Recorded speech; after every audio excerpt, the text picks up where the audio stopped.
নমস্কার বন্ধুরা, আমি আলপনা। আমি আজ তৈরি করব মোগলাই পরোটা। আমি আজ প্রথম মোগলাই তৈরি করব। জানি না কেমন হবে, আপনারা নিশ্চয়ই বলবেন কেমন হবে। আর মোগলাই পরোটা তৈরি করার জন্য আমি এখানে নিয়েছি 500 গ্রামের কিছুটা বেশি ময়দা।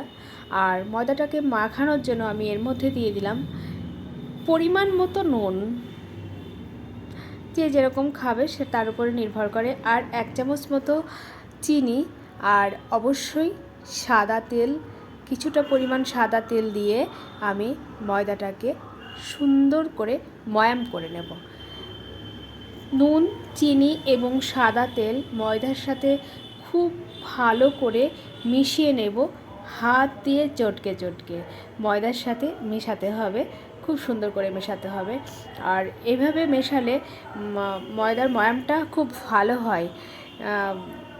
খুব সুন্দর করে অনেকক্ষণ ধরে এটা ময়াম করলে পরোটা ময়দাটা মাখাতে যখন এরকম পজিশন এসে যাবে তখন ভাবতে হবে ময়দাটা ময়াম হয়ে গেছে।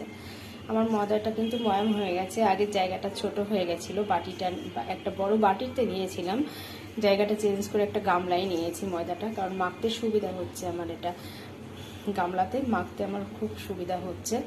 এই যে আমার ময়দা কিন্তু ময়াম হয়ে গেছে। এবার আস্তে আস্তে জল দিয়ে এটাকে ডো তৈরি। এবার অল্প অল্প জল দিয়ে আমি মাখতে থাকবো ময়দাটা। যে ময়দাটা শক্তও হবে না, নরমও হবে না, এরকমভাবে মাখতে হবে।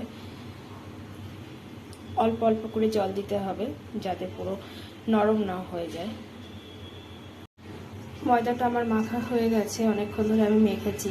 আর এটা শক্ত হয়নি, নরমও হয়নি, দেখুন এরকম হয়েছে, খুব সুন্দর হয়েছে।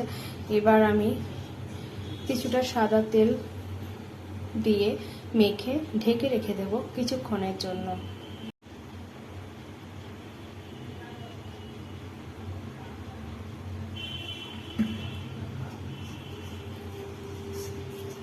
এভাবে মেখে আমি ময়দাটা ঢেকে রেখে দেব। তেলটা গায়ে ছড়িয়ে দিলাম, গায়ের মধ্যে ছড়িয়ে দিয়ে এবার আমি ঢাকা দিয়ে রেখে দেবো কিছুক্ষণের জন্য। এবার আমি স্টাফিংটা বানানোর জন্য কড়াইয়ের মধ্যে একটু সাদা তেল দিয়ে নিলাম। দিয়ে আমি তেলটা গরম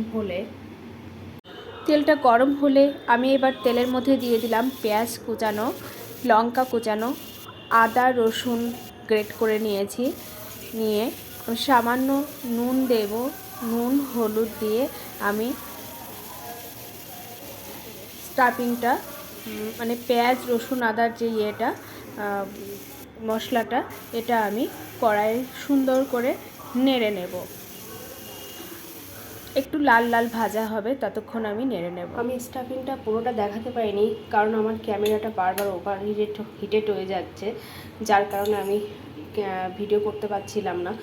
আর স্টাফিংয়ের মধ্যে আমি দিয়েছি কিছুটা বাদাম থেতো করে দিয়েছি, আর বিস্কুটের গুঁড়ো দিয়ে খুব সুন্দর করে কড়াইয়ে নেড়ে নিয়েছি। একটা সুগন্ধ এলে, মানে সুগন্ধ যখন বেরিয়েছে তখন আমি নামিয়ে নিয়েছি কড়াই থেকে।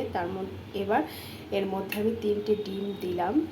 3টে ডিম দিয়ে আমি এটাকে সুন্দর করে ফেটিয়ে নেব। আর এর মধ্যে দেব একটু ধনেপাতা।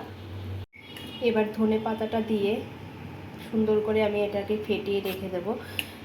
এবার তৈরি করব পরোটার জন্য, রুটিটা তৈরি করে নেব। পরোটার জন্য আমি বেলে নেব ময়দাটা যে আমি ময়াম করে রেখেছিলাম, কত সুন্দর হয়েছে দেখুন।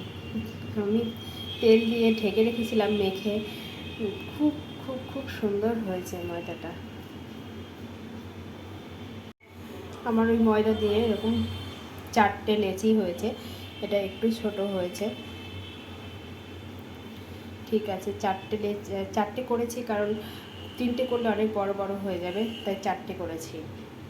এবার এটা আমি আস্তে আস্তে বেলে নেব।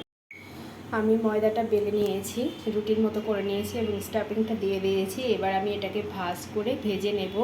এরকম করে পরপর পরোটাগুলো মোগলাই পরোটাগুলো আমি তৈরি করে নেব। অনেকটা বড় হয়েছে, মানে লেচিগুলো অনেকটা বড় হয়েছে। এইভাবে আমি এবার তৈরি করে নিই। এবার খুব সুন্দর করে ভাঁজ করে বাইরের চারপাশটা ভালো করে চেপে চেপে আটকে দিতে হবে, যাতে ভেতর স্টাফিংটা বাইরে বেরিয়ে না আসে এবং ভেতরে যেন হাওয়া না থাকে। তার জন্য আমাকে এটা মুখগুলোকে খুব সুন্দর করে চেপে দিতে হয়েছে। আমি কড়াইয়ের মধ্যে দিয়ে দিয়েছি। আমার জায়গাটা একটু শর্ট হয়ে গেছে, মানে ছড়ানো জায়গা হলে খুব ভালো হয়, যেহেতু আমার কড়াই সেই জন্য একটু ভাঁজ ভাঁজ হয়ে গেছে, তবুও খুব সুন্দর হয়েছে। এরকমভাবে আমি প্রত্যেকটা মোগলাই পরোটাগুলো ভেজে নিচ্ছি। একটু ভাঁজ পড়ছে, উল্টাতেও একটু সমস্যা হচ্ছে, তবুও কষ্ট করে সুন্দর করে নিয়েছি। বেশ খাস্তা হয়েছে, সুন্দর হয়েছে ভাজাগুলো, খুব সুন্দর হয়েছে, এক কথায় সুন্দর হয়েছে ভাজাগুলো। আমার সব পরোটাগুলো রেডি হয়ে গেছে। বাবা কি সুন্দর হয়েছে, খাস্তা হয়েছে, খুব সুন্দর হয়েছে। আমার 4টে পরোটা রেডি হয়ে গেছে, এবার সার্ভ করার পালা।